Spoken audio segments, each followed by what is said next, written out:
のお稽古もワクワク特感ですっごく楽しかったな。みんなアークランドで勉強したことしっかり自分の力にしてて、私も頑張ってニョキニョキしないと。おーい、エーブちゃん、今大丈夫？あ、ミクちゃん。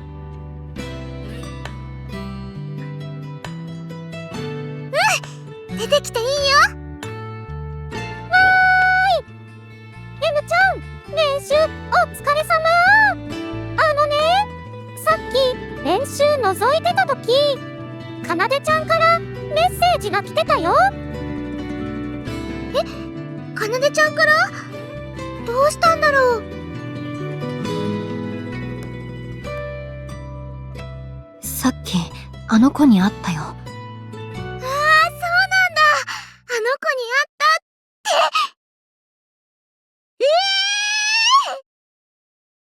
今日お父さんのお見舞いの帰りにあの子に会った路地に寄ってみたんだ。そうしたらまたあのゴミ捨て場の前にいるのを見つけて、少し話ができたらって思ったんだけど、何も話したくなさそうだったから、とりあえず明日同じ場所で待ってるから、よかったらノートを取りに来てほしいって伝えたよ。よかったね、エムちゃん。明日あの子に会えるかも。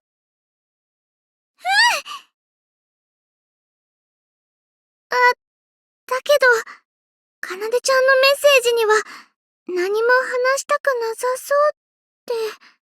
エムちゃん？私ね、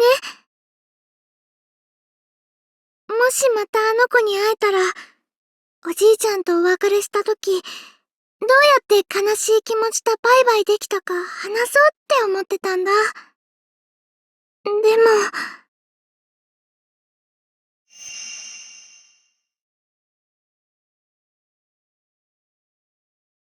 私が一番しょぼぼんってしてた時のことも話さなくちゃいけないから、今、あの子に話しても、もっと苦しくさせちゃうかも。そっかー。せっかく会えそうなのに、どうしたら元気になってもらえるんだろう。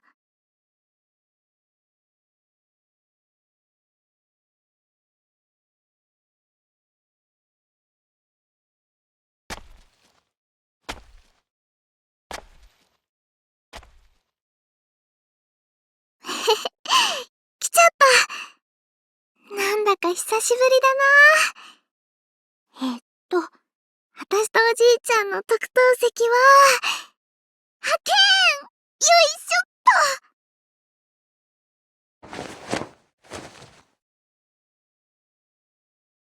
と。おじいちゃんと、ここでたくさんショーを見たな。ショーが終わった後も、帰り道や家でずーっとショーの話をしてて、今でも思い出すと胸の奥がポカポカしてくる。あの子もおばあちゃんとの思い出いっぱいあるんだろうな。でも、あの子は今ポカポカじゃなくって、冷たくて苦しい気持ちでいっぱいになっちゃってて、それならやっぱりちょっとでも元気になってもらえるお話の方がいいのかな。こちらにいらしたのですね、Mお嬢様。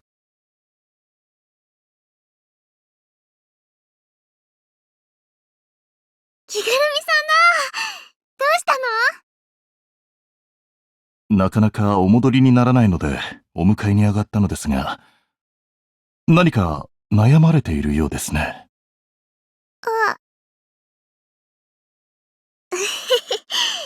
わかっちゃった。実はね、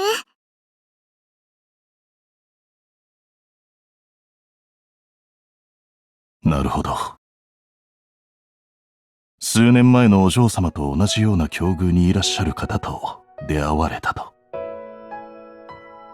それでね、私が悲しい気持ちとバイバイした時のことを話したら役に立つかなーって思ってたんだけど、あの子はもうずっとずっと辛い気持ちでいっぱいだから、もっと苦しくさせちゃうかもって思って、だったらちょっとでも元気になれるようなお話をした方がいいのかなーって迷ってるんだ。そうでしたか。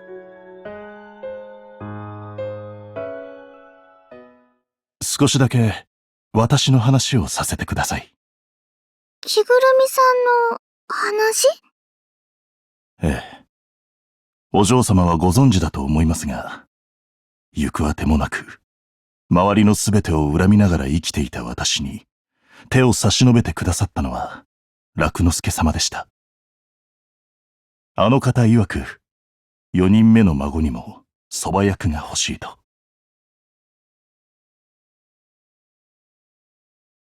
それから私は、あの方に社会で生きていく術を教えていただき、おそばでお嬢様の成長を見守ってきました。だからこそ、あの方が亡くなられた時は、笑顔で眠られたと分かっていても、とてもショックを受けました。そうだったんだ。私がしょもしょもしてた時、ずっと励ましてくれてたから気づかなかった。大人ですので。何より、お嬢様に、かっこ悪いところなどお見せできません。ですが、表面上は取り繕えていた私よりも、お嬢様の方が先に立ち直られた。あの日。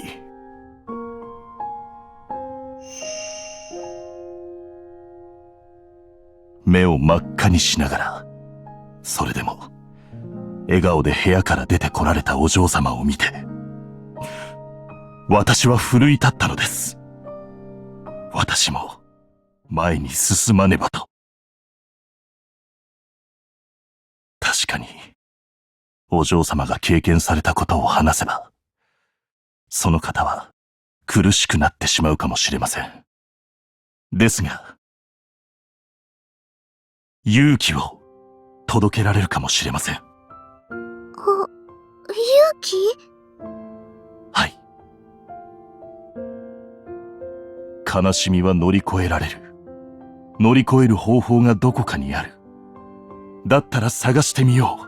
あと少し頑張ってみようと。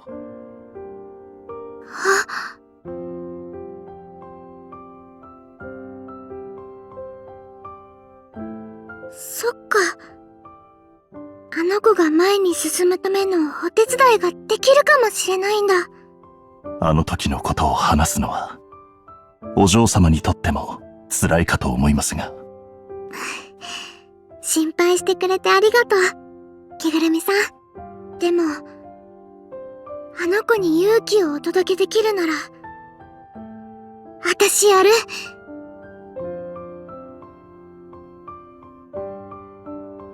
人というのは、後ろ向きよりも前向きに歩く方が得意だ。昔、楽之助様がおっしゃっていた言葉です。私も、前を向いて歩くの、大得意だよ。ええ、存じておりますとも。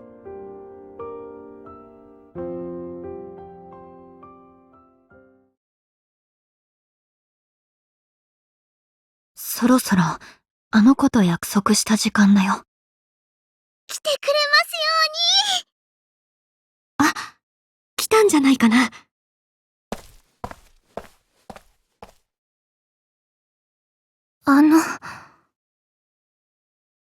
来てくれてありがとう。はい。ノートは、この封筒の中に入ってるよ。封筒？ノートに挟んであったルーズリーフをなくさないように入れたんだ。ノートを拾った時に出てきちゃって、書いてあった曲とかも見えちゃったりしたから。勝手に見ちゃってごめん。でも、あの曲、なんだか元気をもらえた気がしたんだ。あれは、病気のおばあちゃんのために作ってたんです。でも、もういないから。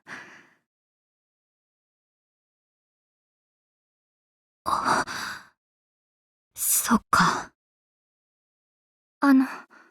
ノートありがとうございました。私はこれで。今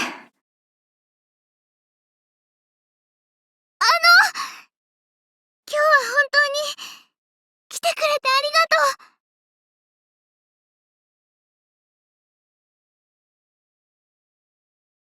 う。私、あなたと同じだった時、外に出られなくなっちゃったことがあるの。だから、あなたもきっと、頑張って来てくれたんだよ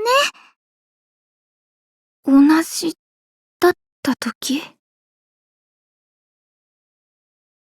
私もね、ちょっと前にお別れしたんだ。大好きだったおじいちゃんと。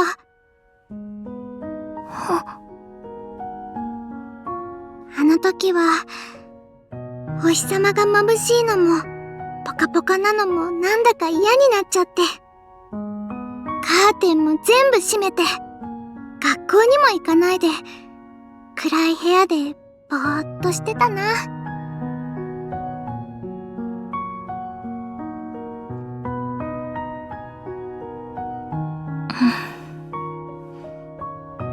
同じですね。私と。もうちょっとだけ、私の話をしてもいいかな。え？私が寂しい思いをしたのは、おじいちゃんとお別れしたからだけど、私が悲しい気持ちにバイバイできたのも、おじいちゃんのおかげなんだ。だから、私と同じようにはいかないかも、だけど。聞きたいです。お母さんもお父さんも、友達も先生も、これ以上心配させたくないから。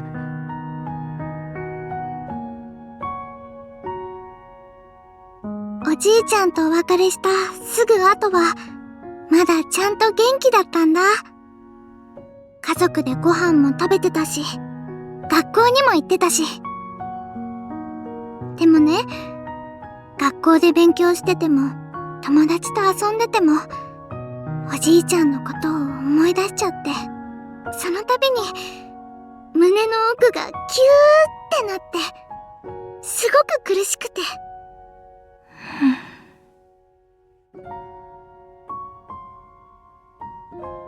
あの時は、世界が私に意地悪してるんだって思っちゃってたな。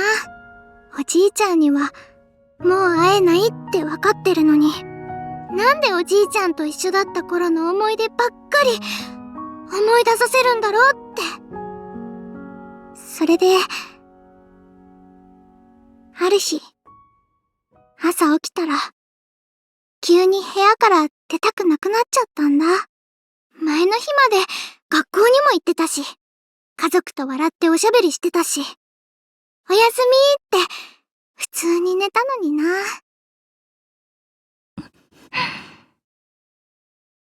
自分でも気づかないうちに心が限界を超えちゃったんだろうね。うん。お母さんたちもすごくびっくりしたと思う。おじいちゃんとお別れしてちょっと経ってたから。どうやって立ち直れたんですか？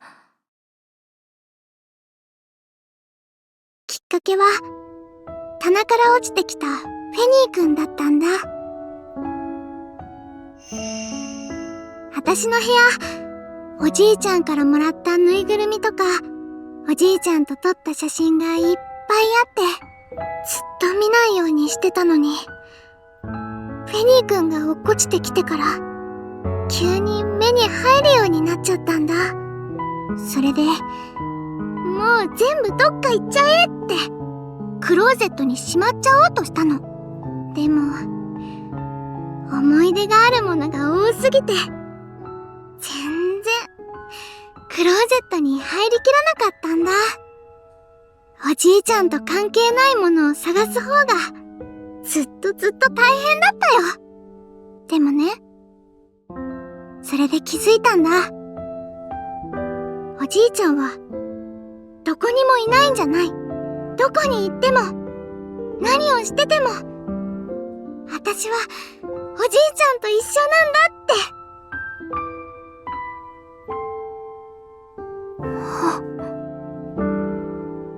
その時ね、本当に世界がクワワーって変わったんだ。ずっと真っ黒だったのに、キラキラキラーって光り出したの。クローゼットに閉じ込めちゃってたぬいぐるみも全部出して、一つずつ、キューってしたよ。二人で毎日ショーを見に行ってた、フェニックスワンダーランドにも行きたくなったし、お気に入りだったたい焼き屋さんや、駄菓子屋さんにも行きたくなったんだ。すごいよね。私に意地悪してるって思ってた世界が、キラキラいっぱいの思い出の宝箱になったの。思い出の宝箱。来るのかな。私もそんな風に思える日が、このノートと向き合える日が来るのかな。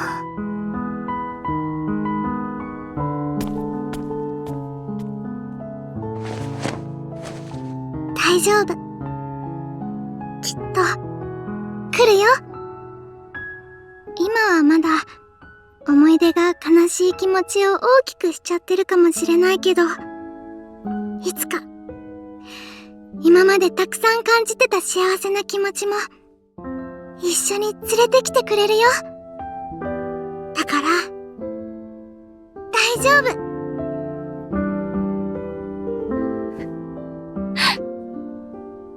おばあちゃん、本当は捨てたくなかったんです。ノートも音楽も。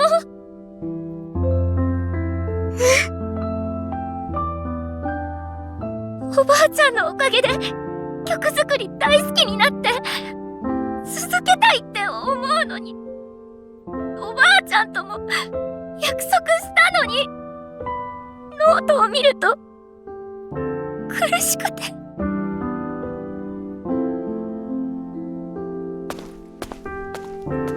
そんなに自分を追い詰めないで。でも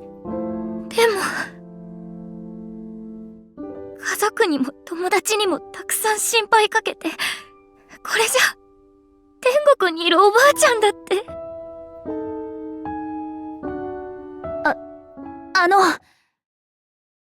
作曲が難しいならしばらく聞く側になってみるのはどうかな。悲しみを受け止めてくれたり元気をくれたりする曲が、あなたに寄り添ってくれる曲がきっとあると思うんだ。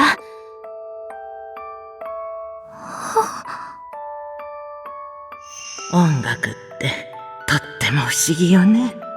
悲しさを和らげてくれる曲もあれば、楽しさを分けてくれる曲もあって、いつでもそばに寄り添ってくれているわ。ばあばにとってはミミちゃんの曲ね。ミミちゃんの曲がたくさん元気をくれるから、一日でも長く生きたいって頑張れるのよ。おばあちゃん。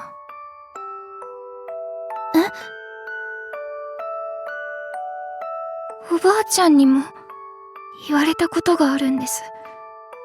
音楽はいつでもそばに寄り添ってくれてるって。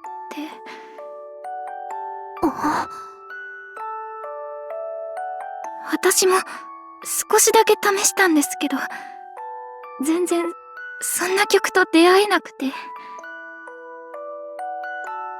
出会えるよ、きっと。私があなたのための曲を作るから。